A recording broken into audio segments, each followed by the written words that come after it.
জুলাই আন্দোলনটা ছিল সকল দল মত শ্রেণী পেশার মানুষের স্বৈরাচারের বিরুদ্ধে একটি সংগ্রাম, একটি গণ অভ্যুত্থান।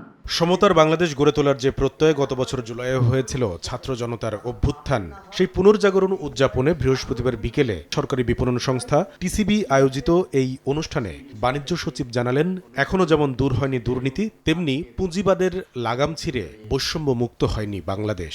এখনো কিন্তু দুর্নীতি আমাদের সমাজ থেকে বিদায় নেয়নি, একরকমই কাছাকাছি চলছে। আমরা কথা বলতে পারতাম না, কথা বলতে পারছি, স্বাধীনতা পেয়েছি, কিন্তু এই স্বাধীনতা কি মানুষের প্রকৃত স্বাধীনতা বা বৈষম্যকে দূর করেছে? করে নাই। একই অনুষ্ঠানে বাণিজ্য উপদেষ্টা বলেন, অন্তর্বর্তী সরকারের কঠোর অবস্থানে সিন্ডিকেট মুক্ত হয়েছে নিত্যপণ্যের বাজার। আমরা কি অগ্রসর হইনি? সেই এক বছরের মধ্যে আমরা অনেক ক্ষেত্রেই অগ্রগতি অর্জন করেছি। আমরা বাজার ব্যবস্থায় সিন্ডিকেশনকে নির্মূল করতে সক্ষম হয়েছি। আমরা টিসিবির কার্যক্রমকে অন্তর্ভুক্তমূলক করতে পেরেছি।